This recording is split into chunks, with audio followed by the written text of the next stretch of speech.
Simmons, Artistic Director of the Phoenix Theater Cultural Center in beautiful downtown Indianapolis, and I am with Lori Wolter Hudson, the Artistic Director of the New Harmony Project that is based in southwestern Indiana, but we're fortunate that Lori and her husband David are here in Indianapolis with us. So welcome, Lori. Thanks. So excited to be chatting with you today. So how are you doing with all of it? It's such a loaded question, right? Each call that we're used to starting, which is now a Zoom, which is now like, you need like a 10-minute unpack for how are you? We're good.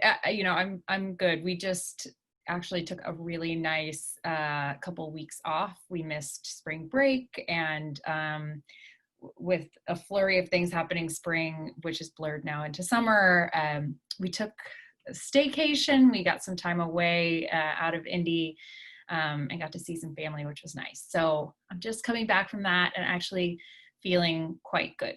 So for those of the people who are going to be watching this and might not be familiar with the New Harmony Project and the work that you do, I know about the work that you do. I think it's absolutely, if it wasn't critical before the pandemic and the intense awareness right now around Black Lives Matter and really finally, I think, really starting to dig down into systemic racism and, you know, a country that's for 400 years has been built and probably, as we look back, in a very shameful way. Like, so a little bit for everyone as to what the New Harmony Project is all about, and Sure. maybe segue to where you are now and then what you're thinking you're pivoting toward with all that's going on. Yeah, great. So the New Harmony Project was formed in 1986 by a group of entertainment professionals that all had ties in various ways to one individual, Jeff Sparks, and he had come through the University of Evansville and sort of spent some time in New Harmony, Indiana. He was working in various capacities, but had really noticed in working with underprivileged children that there was not a lot of hope and hope really in stories and in stories in the entertainment world. So he was finding that when he looked to television and film and even to theater, there weren't role models, there weren't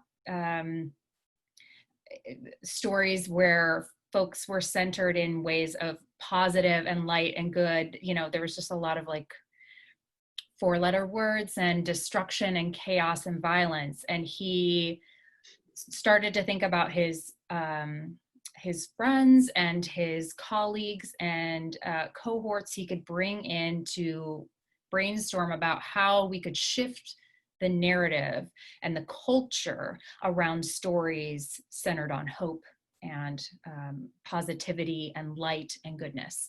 And from that initial meeting, sort of a core board formed that then created what has now become the New Harmony Project. And the next spring, they brought a group of writers to New Harmony, Indiana, which is a beautiful, incredible, magical place. If you haven't been to Southern Indiana to experience the magic that is New Harmony, I highly encourage you to do that. It is. I was all set to go this past May.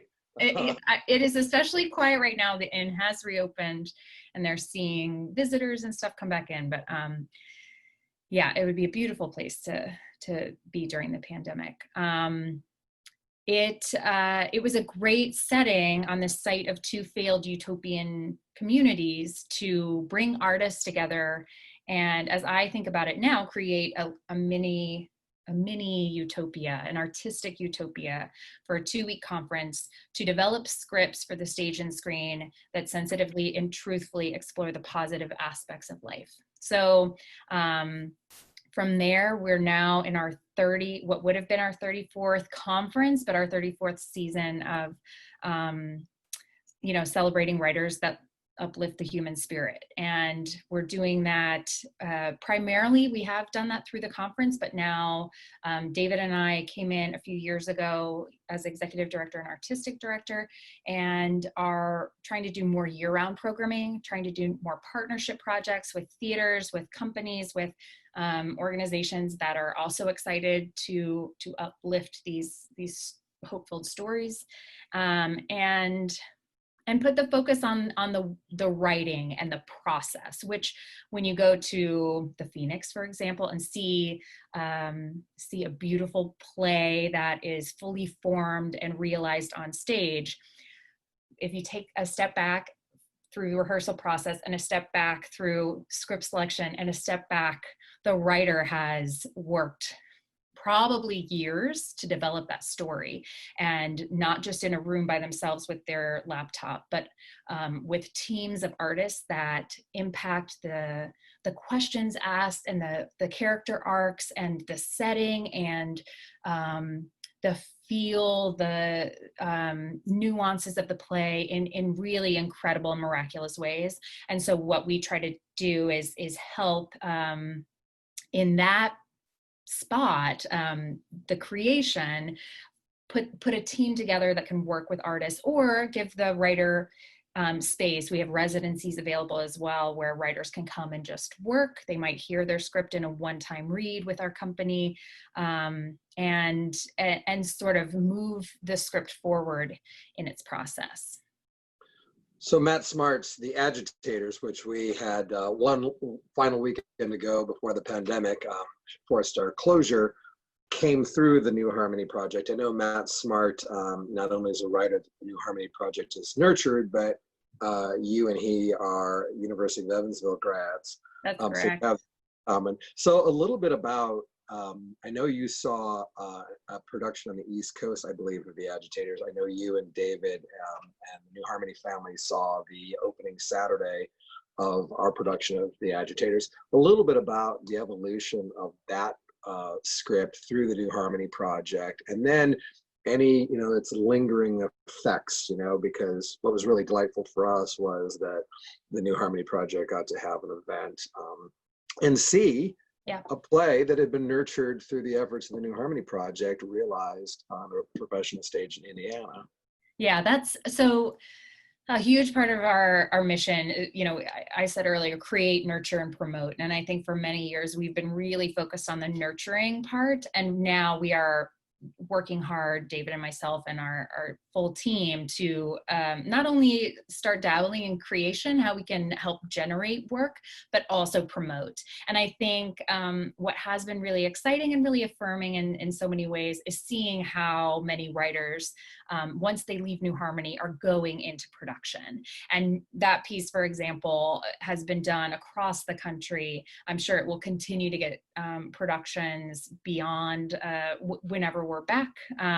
But it's so exciting to see the work on stage and to hear from Matt how each production is a little bit different, and what he learned here and what he saw there, and how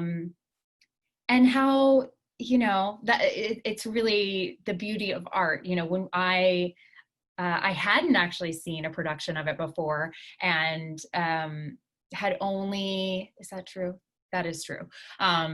I had only read a final version after it left us, and it was just thrilling to see it on stage. I can't even tell you, like these characters that I knew from a few years ago, like in costume, breathing with, smoke effects and light changes. And it's just breathing with an audience, seeing the work come to life.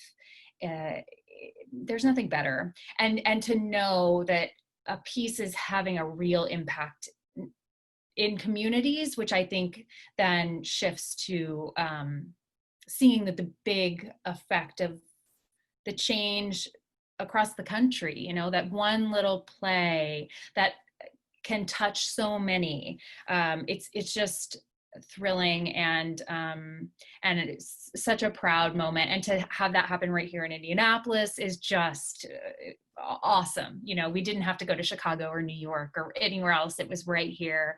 And to have Matt with us too. And at that event, he said some really lovely things about, we had a company that year that was very diverse, and we had a playwright, Ngozi Onwenu, who was working on The Homecoming Queen, and that was a full cast of Black actors. And Matt, being a white cis male writer working on this play about Frederick Douglass, an iconic historic figure, and Black hero for our country. And on the other hand, like the most amazing woman, that we're just fully celebrating this year, like to have the perspective. He got a lot of feedback, I think, from the company of Black actors, from Homecoming Queen, just about perspective, and that I think added to the richness of that role in a really incredible way. And there were tough conversations, I know, that happened as well with the community and individuals. And that's also the work, right? Like, to know that you're going into this story and you're going to research the hell out of it. You also need to know how to balance the bigger picture around you, and really listen, to make sure the story rings true in the ways it needs to, right? And he just did a lot of really tough work, and I think some of that happened at New Harmony, and it was just, again, thrilling to see that all come together on stage. That's lovely to hear, because Matt struck me as a person, as an artist who really is trying to grow and learn through his art. And I thought it was, for the Phoenix Theater, it felt important that we find a Black director to tell that story, in order to bring that perspective into the rehearsal room, not just the actor playing Frederick Douglass. I mean, we actually assembled a pretty diverse team around Michael Burke. So we had Insung Park from New Mexico, who brought in the set design, and Michael Lamran, who's BIPOC, to do the soundscape. And it just felt like a project that brought a lot of voices into the room to talk about, this, not just this play, but Frederick Douglass and Susan B. Anthony, and it's history through a very intimate friendship. And I actually, that's one of the things I'm drawn to in historical fiction, or plays on the stage or film that deal with historical figures, is how their impact on the world is told through an intimate friendship. Like, and I thought Matt's play was just brilliant, and I was so pleased I came across it, like in the New York Times, the title of it 2 or 3 years ago, when I was kind of keeping my eye out for material. I'm like, there's a play about Frederick Douglass and Susan B. Anthony, their 45-year friendship, and it's a two-hander, so it's just the two of them. So it's just a lovely, lovely piece. So so where is New Harmony in the midst of pandemic and the social unrest in this country? Like, where are you now, and have you started thinking about what you're pivoting to while we're living through this pandemic? Because I have a feeling, in the conversations I've been having, that, like, we haven't even really felt the full impact of the pandemic yet, and that this is probably going to be 2 to 3 years that we're going to be shifting to something else. So I'm curious to where you and David are, and you're bored with the New Harmony project. There's been a lot of pivoting.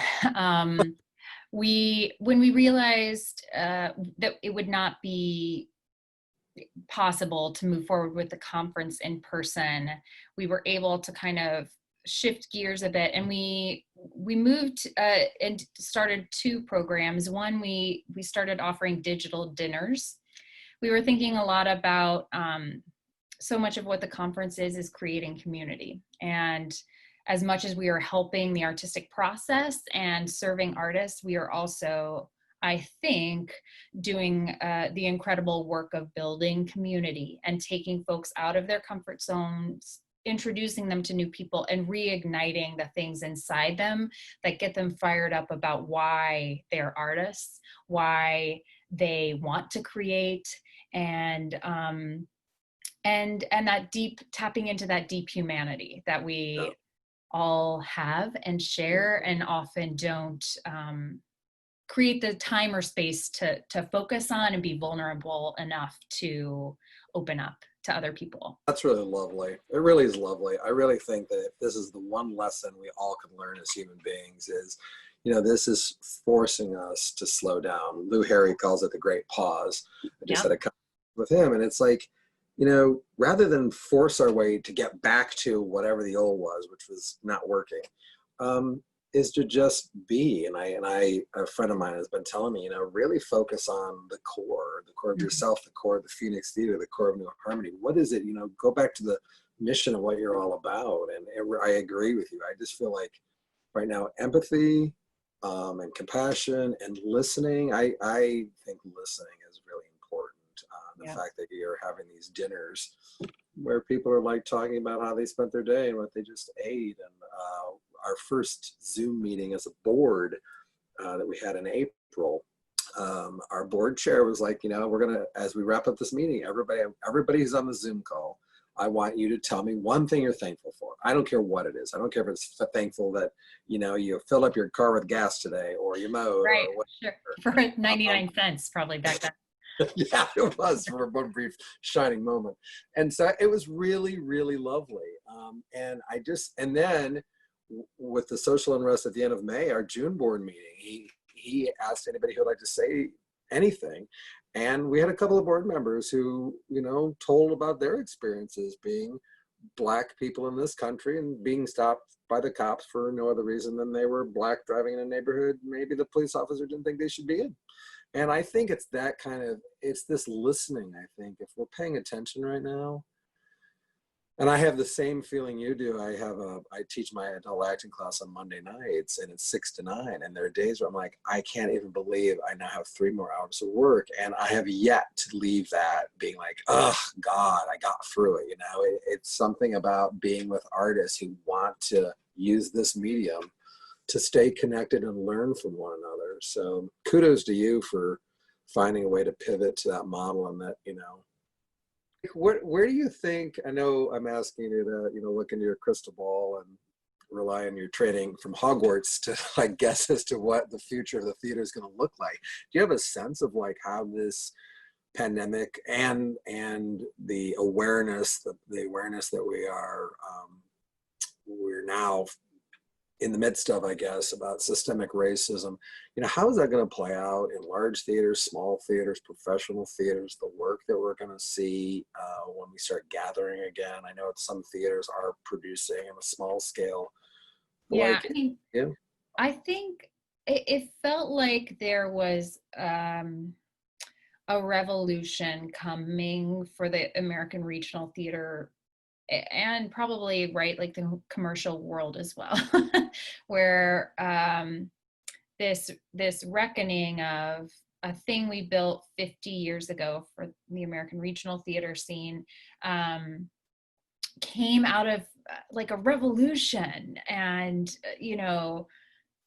a few key people building things that allowed communities to experience work that wasn't just in New York City, that then became, foundational, institutional, almost corporate, in some cases, multi-billion-dollar businesses in cities, and certainly million-dollar institutions in organizations in and around us here in the Midwest. And I think a shift was happening with artistic leadership where,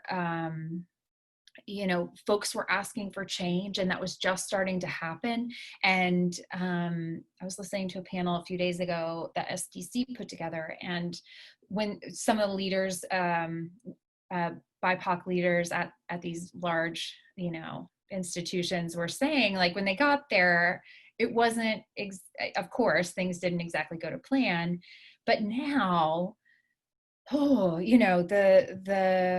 the money stuff is hard. And I think what will be required of everyone is not only opening the door for anybody that wants to come, and encouraging a real outreach and ask for folks that aren't white and cisgendered and from places of privilege to come say play. Like, we're gonna need to bring folks that look more like everyone in the makeup of this country to say, tell me about your story, and I want to make art with you about that, to reflect to the world in our community how we exist together, and to again empathize and exist and make space to share more. And I think it's probably going to feel and get scrappier. Like, it can't all be so big and shiny. And I think, you know, tied to that is that there are gatekeepers, you know, dictating what kind of art happens and how it happens and how many people, you know, I know, yeah, it takes to build this one platform or whatever. Like, it's I imagine we will probably go more into a communal roots, grassroots sort of, we're going to build it and make it together. And what's really hard about that is we don't, that means we're going to need to rely less on steady positions that provide healthcare and insurance and a steady salary, which is always the plight of an artist, and why I think these institutions were built and then like solidified in the ways, because we wanted to be able to have lives and families and steady jobs. And, you know, even if we call it a 9-to-5 and it's a 10 to 10, we still say like, well, but I have this thing and I'm not going anywhere.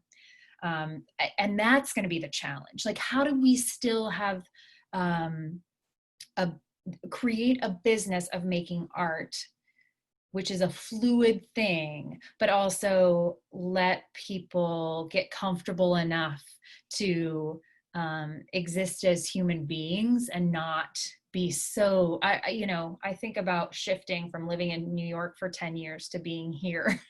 And, you know, I breathe a lot easier now. I'm not doing as much work as I was in New York, but I think that's also because I have young kids, right? And it's just that chapter of you can only do so much at once, which I have to remind myself all the time. Yes, yes, Not yes. bad. It will come back, but It will. yeah. So I don't know that I have any real answers. It's just, I think, again, it's going to take a lot of listening. It's going to take new muscles that maybe we don't even have yet to think about how to restructure and make space in new ways for work that doesn't look like the work we know right now, Yeah. and positions to exist in ways that we don't currently fund for somebody to be an artist in residence, right? Like that, there are very few institutions, you know, like I say that though, and IRT and Phoenix both have like resident playwrights in residence. So it's just like finding those funders to say, we need to support this set designer, right? Like they need to just be able to work around the world or whatever, but also like we need to kind of nut up and say, like, if we want them to have their zip code in Marion County, like that's good for Marion County, that's good for Central Indiana, that's good for our state. And like that artists, if that's what they want, are going to be so grateful to have a home, like the stability of a home, and you get to do your work. But like if this is home, I mean, David and I, even when we got here, we were talking about how to make Indiana a hub for the creation of new work. Like how do we do that? And, you know, it's hard to do, but it's easy to think about, like if we found the right people to support, I don't know, like in a Medici sort of way, like just commission the work. And like the other thing that I know will come out of this is people are going to be hungry to get back together. They're going to be hungry to create. And we're all going to be in a very raw place. And from, you know, like it's very funny. It's like a phoenix metaphor, like from the ashes, right? Like we're going to be coming from depletion and destruction and nothing. And similar to how the New Harmony Project was born as well. Like, how do you grow a flower there? And yet flowers will come. You know, I'm not worried, because I think we're going to make work that we would have been too scared to make 6 months ago, that we didn't know we had in us. And it may not come for a while, but it will come. And it's going to be really awesome when that starts to happen. I think that's when I start to despair. I think, okay, well, you really can only see about a week at a time right now, Bill. You've got to, you and Delia Robertson, the general manager, and the rest of the senior staff and the board, we need to predict what next fiscal year / season is going to look like. We need to kind of generally predict it, but our board is only going to vote on quarterly budgets. So we start our fiscal year September 1. It's like, look at September, October, November. Then when we get into October, November, we predict what the next quarter is going to look like. And it's the same way, I think, for me, and like trying to worry about what the new theater world's going to look like in a year, because there's going to be so much living between now and next summer. So yeah, I guess I get back to being an optimist and hopeful at heart that we're going to figure this out. We just don't know yet. We don't know what it's going to look like. But I agree with you. I feel like theater is going to be scrappier and different. I feel like all the bells and whistles that maybe we, even really mid-sized institutions like us, have come to rely on, it's like, well, we may not be able to afford that particular bell anymore, but you're going to be able to do this now. And this is going to allow this theater to be more accessible than it's ever been. Because I think we've been in the, traditional play production model. Like, well, what happens if we start doing spoken word dance and we build a piece around a poet or a playwright who only has 20 or 30 minutes of dialogue, and then you bring in a Phoenix Rising Dance Company, and you bring in a composer like Jordan Munson, or you bring in a band like The Palace, and you put them together in a room and you create something that's 75 minutes or 90 minutes with an intermission, that is something that's never existed before and may never exist again, because it's not going to have a whole lot of script. It's going to be what those dancers and those musicians brought to the table in the work. For us, it's figuring out the union part of that. But then it's like, well, if you only need union actors for 15 minutes or 20 minutes or 30 minutes of stage time, and the rest of it is rehearsing with the band and the dancers, so I think that it's like, write all that down, Bill, because that's a great idea. And I think that's what it is too. You're touching on partnerships. Yes. And like multimedia, or like cross pollination between artistic mediums. And I think that is super interesting and super exciting, because we've all been stuck in our bubble of like what we do well or how we're identified. And what that does is lets you be inspired by another artist in another way that you're not used to. And those projects are always thrilling, because you don't know how it works. So you have to learn together. And I just think that's really exciting. And that will probably, because we'll all be coming from this place of like, I have nothing, I am empty, but I will show up because I need to. Like being pushed by, like, if I hear, I don't know, a violinist riff and I see some dancer move, like that's not what I help direct usually, but like, I don't know, I could get into that, because why not? There's no voice in your head telling you, well, this is not your area of expertise. Like, whatever, that's gone. We're going to have to move on from that. I think that's exactly right. I think this whole idea of stay in your lane as an artist, it's like now, I mean, I'm going to admit when I'm not a trained dancer, and I'm not a particularly great singer, but I can certainly in character pull off a song if I need to. But that idea that it's like, this is what you're trained to do this. It's like, I feel like we need to start blurring the lines in a lot of areas. And I think the creation of theater and the performing arts we just need to start thinking outside of these traditional structures that we've had in place for a long time.